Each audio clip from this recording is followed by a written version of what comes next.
हमारे चैनल में आपका बहुत बहुत स्वागत है। सभी का मेरा नमस्कार, राधे राधे। तो आज हम सुनेंगे फाल्गुन पूर्णिमा व्रत कथा। फाल्गुन पूर्णिमा हिंदू कैलेंडर का आखिरी दिन होता है, इसलिए इस दिन विशेष पूजा पाठ किया जाता है।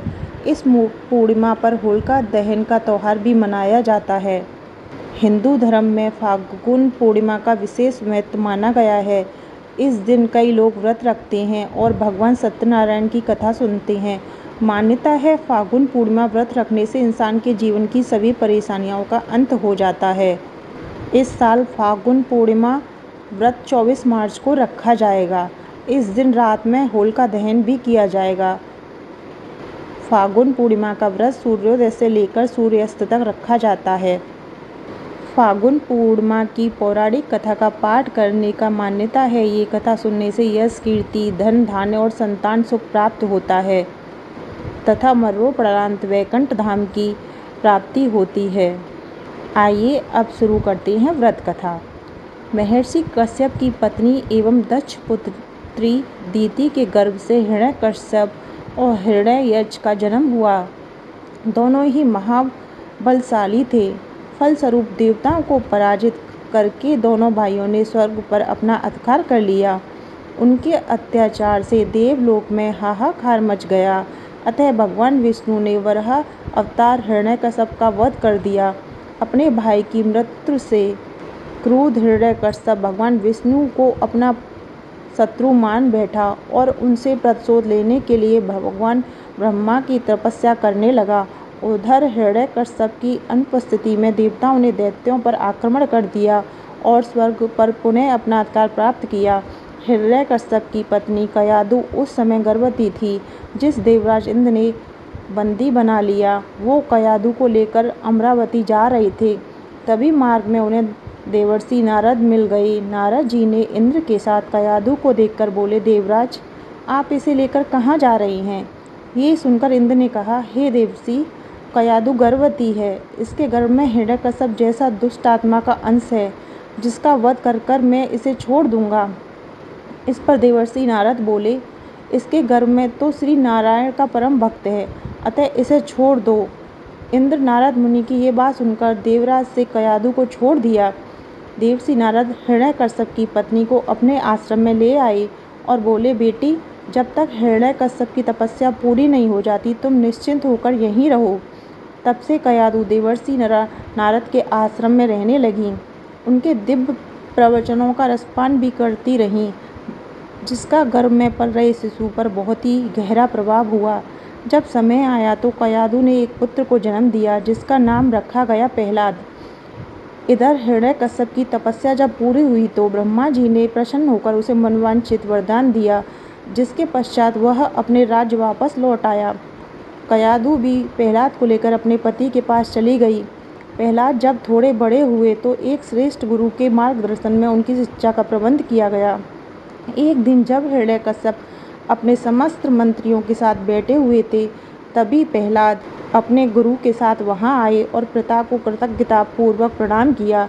यह देखकर हिरण्यकश्यप अत्यंत प्रसन्न हुआ और बोला, वत्स प्रहलाद, तुमने अब तक की शिक्षा के दौरान कौन सी सबसे अच्छी बात सीखी है, मुझे बताओ। ये सुनकर प्रहलाद ने कहा, पिताश्री, मैंने अब तक जो शिक्षा अच्छी बात सीखी है वो यह है कि जो आदि मध्य और अंत में रहित अनजन्मा है, इस जगत का पालनहार है, दीन दुखियों के स्वामी है, उन श्री हरि को मैं बारंबार प्रणाम करता हूँ। ये बात सुनकर हिरण्यकश्यप को उससे लाल हो उठा।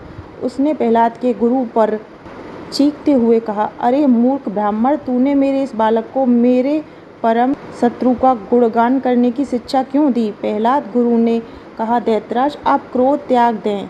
ये बात मैंने आपके पुत्र को नहीं सिखाई। ये सुनकर हिरण्यकश्यप आश्चर्यचकित हो गया और बोला, पुत्र, बताओ, तुम्हें ये उपदेश शिक्षा किसने दी? प्रहलाद बोले, हृदय में स्थित भगवान विष्णु ही तो संपूर्ण संसार के उपदेशक हैं। उनके अतिरिक्त कोई किसी का कुछ नहीं कर सकता। ये सुनकर हिरण्यकश्यप क्रोध से लाल हो उठा और बोला, अरे मूर्ख, मेरे सामने ये विष्णु कौन है? तू क्यों बार बार उस दुष्ट का नाम ले रहा है? क्या तू इसका परिणाम नहीं जानता? हिरण्यकश्यप ने प्रहलाद को बहुत समझाया। मृत्युदंड का भय दिखाकर भी विष्णु भक्ति से दूर करना चाहा।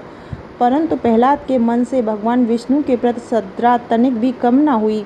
इसके पश्चात क्रोधित हिरण्यकश्यप ने अपने सेवकों को आज्ञा दी कि इस दुरात्मा को मौत के घाट उतार दो। इस शत्रु प्रेमी से मुझे कोई लाभ नहीं है। यह कपूत तो अपने ही कुल का नाश कर देगा। दैत्यराज हिरण्यकश्यप की आज्ञा सुनकर उनके सैनिकों ने प्रहलाद पर तरह तरह के अत्याचार किए और मारने का प्रयास किया, पर हरि कृपा के कारण वह सब प्रहार से बच गया। सब मिलकर भी प्रहलाद का बाल विवाह का करने में असमर्थ रहे।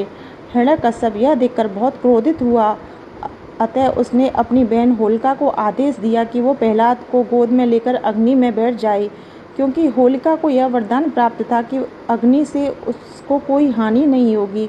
अपने भ्राता का आदेश मानकर होलिका भक्त प्रहलाद को अपनी गोद में लेकर अग्नि में बैठ गई। उस समय प्रहलाद हाथ जोड़कर आंखें बंद कर निरंतर प्रभु के ध्यान में मग्न रहे और नारायण नारायण का जाप करते रहे। हरि कृपा के फलस्वरूप प्रहलाद अग्नि में बैठकर भी सकुल बच गए, किंतु होलिका उसी आग में जलकर भस्म हो गई। भगवान विष्णु ने हिरण्यकश्यप की बहन होलिका का अहंकार चकनाचूर करके उसे अग्नि में जलाकर प्रहलाद को सुरक्षित रखा। पुरातन काल से ही इस दिन लकड़ी और उपले से होलिका का निर्माण करके उसे जलाया जाता है। यह दिन को बुराई पर अच्छाई की जीत के रूप में माना जाता है। होलिका दहन के समय भगवान विष्णु और प्रहलाद का स्मरण जरूर करना चाहिए। इस दिन विधि विधान से होलिका दहन मनाने से भगवान विष्णु की असीम कृपा प्राप्त होती है। कुछ लोग इस दिन फागुन पूर्णिमा का व्रत भी रखते हैं। मान्यताओं के अनुसार इसे व्रत को श्रद्धापूर्वक करने से सभी मनोकामनाएं शीघ्र पूर्ण हो जाती हैं। इस तरीके से हमारी फागुन पूर्णिमा व्रत कथा समाप्त होती है। आपको हमारी वीडियो कैसी लगी कमेंट बॉक्स में ज़रूर बताएं।